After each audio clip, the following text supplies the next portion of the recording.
Hello दोस्तों, आप सब लोग कैसे हैं। आशा करता हूँ आप बहुत अच्छे होंगे और अपना और समाज का बहुत अच्छे से ध्यान रख रहे होंगे। मैं आपसे कुछ बात करना चाहता हूँ। बहुत दुख होता है जब हम न्यूज़ पढ़ते हैं और ऐसी घटनाएं जैसे रेप जैसी घटनाएं हमारे आंखों के सामने आती हैं। लेकिन क्या हमने कभी सोचा है कि इस गंदगी का सफाया कैसे किया जा सकता है इस समाज से। हम आप सभी जानते हैं कि जो रेपिस्ट होता है वो कोई अलग प्लानिट से आया हुआ कोई व्यक्ति नहीं है। वो हमारे ही बीच में से कोई ना कोई एक होता है। वो किसी का बेटा, किसी का भाई, किसी का हस्बैंड या किसी का मित्र। बताइए, होता है या नहीं होता इनमें से। तो क्या हमने कभी ये सोचा कि इन घटनाओं को हम कैसे रोक सकते हैं। हम बिल्कुल रोक सकते हैं, लेकिन कब तक नहीं रोक पाएंगे जब तक हम पुलिस सिस्टम पर या कानून पर इन पर भरोसा करके बैठे रहें कि यही सब कुछ करेंगे। तो ये हमारी बहुत गलत फहमी है और ऐसा कभी नहीं होगा और अंजाम हमको ही भुगतना पड़ेगा। ना पुलिस सिस्टम भुगतेगा, ना ही कानून भुगतेगा। वो अपना काम करते रहेंगे और हम परेशानियों का सामना करते रहेंगे। इसके लिए हमें स्वयं ही अपने अंदर झांकना होगा, अपनी संस्कृति पर एक बार फिर से झांकना होगा। और वो क्या है मैं आपको विस्तार से बताता हूँ। हाल ही में कितने सारे रेप कांड नहीं हो रहे। क्या सारे न्यूज़ में आते हैं? नहीं, न्यूज़ में सिर्फ वही आते हैं जो मजबूरन वो न्यूज़ बन जाती है और बाकी को हाइड कर दिया जाता है, छुपा दिया जाता है। अब मैं बात करता हूँ आपसे कि इनको हम कैसे रोक सकते हैं। देखो, अभी रक्षाबंधन का पवित्र पर्व गया है। हमारी सभी बहनें आईं, आप सबकी बहनें आईं और हमने उनको वचन दिया कि हम आपकी रक्षा करेंगे। लेकिन हमने उनको यह वचन क्यों नहीं देते कि हम आपके अलावा और भी बहनों की रक्षा करेंगे और आपके अलावा सिर्फ आप ही सुरक्षित महसूस नहीं करेंगी, बल्कि बाहर की भी जितनी बेटी हैं, बहनें हैं, माता हैं, वह भी सुरक्षित रहेंगी। ये हमारा वचन है।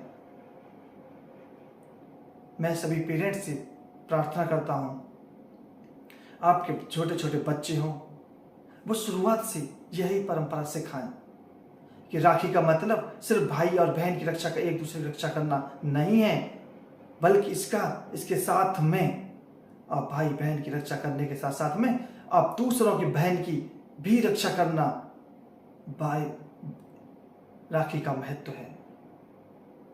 हम अपने घर में इस पर हमें चर्चा करनी चाहिए। पहले ये घटनाएं होती हैं, जैसे बलात्कार होगा, उसके बाद गुस्सा होगी लोगों में, फिर प्रदर्शन होंगे, कैंडल मार्च होगा, उसके बाद इस्तीफा, सीएम का इस्तीफा, कभी कभी पीएम का इस्तीफा, फिर कानून अपना काम करने में लग जाएगा और ये सिस्टम चलता रहेगा। लेकिन जो मेन मुद्दा है उस पर लोग बात करने से डरते क्यों हैं, और वो क्या मुद्दा है मैं आपको बताता हूं। वो मुद्दा है हमारी संस्कृति। हम अपनी संस्कृति में एक बार देखें, उदाहरण के लिए ये रेप जैसी घटनाएं या किसी के साथ शोषण, ये पहले भी हुए हैं और होते आ रहे हैं। जैसे महाभारत में माता द्रौपदी का चीरहरण होता है, धृतराष्ट्र भरी सभा में ये सब देखता रहता है और मौन रहता है। क्या कारण था उसके मौन रहने का? क्या कारण था कि वह तुरंत कोई एक्शन नहीं ले पाया? पुत्र मोह, तो उसका पुत्र था। इससे हमें यह सीख मिलती है कि कोई रेप करने वाला या शोषण करने वाला कोई अन्य व्यक्ति नहीं होता, वो तुम्हारा करीबी, तुम्हारा संबंधी, मित्र, रिश्तेदार, ये इर्द गिर्द ही मिलेगा। आप पुराने रिकॉर्ड उठा लीजिए, आंकड़ों में पाएंगे कि 99% ये शोषण और रेप इन्हीं लोगों ने किए हैं। तो महाभारत के आपने जरूर देखा ही होगा, और ये घटना जो दुख भरी घटना थी वो कितनी भयंकर थी। लेकिन वहां पर माता द्रौपदी श्री कृष्ण जी को पुकारती हैं और उन दुष्टों को, उन निर्दयियों को वो दंड दिलवाती हैं, जो हमेशा हमेशा के लिए एक उदाहरण बनकर रह गया और उनको भयंकर मृत्यु दी गई भगवान श्री कृष्ण के द्वारा। लेकिन हम जानते हैं कि आज का जीवन और ये वास्तविक जीवन में वह संभव नहीं है। लेकिन क्या हम अपने बच्चों को ये नहीं सिखा सकते? हम सभी भाई बहनों को यह भरोसा क्यों नहीं दिला पाते कि तुम्हारे जैसे मैं रक्षा करता हूं वैसे ही मैं बाहर भी रक्षा करूंगा। हमारे देश में लड़का लड़की की परवरिश एक जैसी नहीं होती, हम सभी जानते हैं, और ये कोई नई समस्या नहीं है। क्या अगर नई समस्या नहीं है तो क्या हम इस समस्या से लड़ नहीं सकते?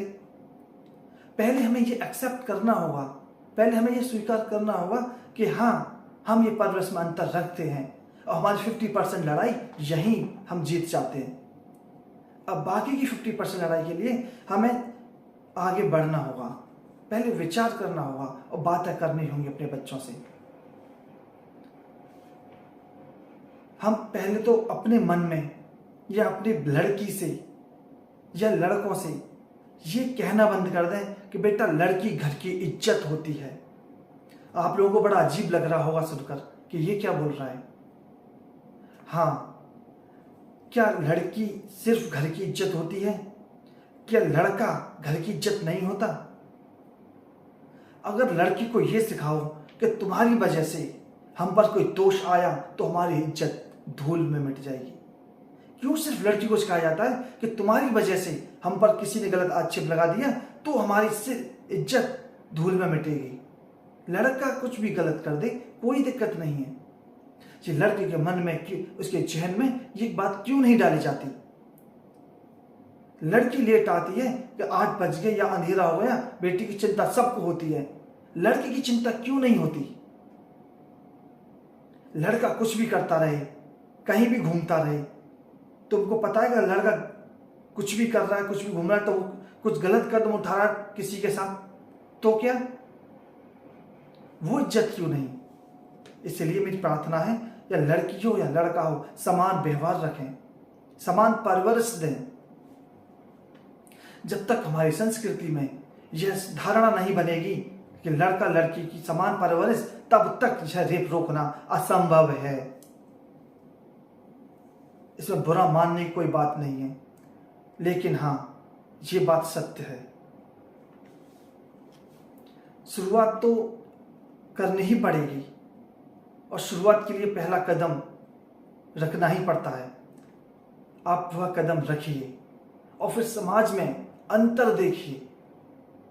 आपको यह अंतर आपके सामने ही दिखेगा। पहले आप अपने घर से शुरुआत कीजिए।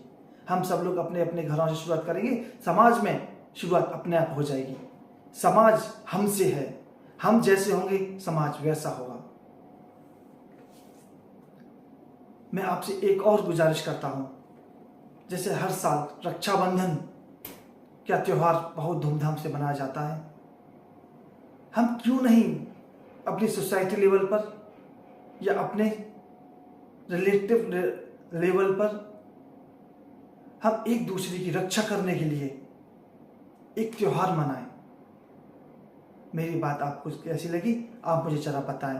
क्या यह सत्य नहीं है कि अगर हम अपनी संस्कृति पर बदलाव लाएं तो इस तरह की घटनाओं पर रोकथाम लग पाएगी? सभी को नमस्कार। जय हिंद, जय भारत।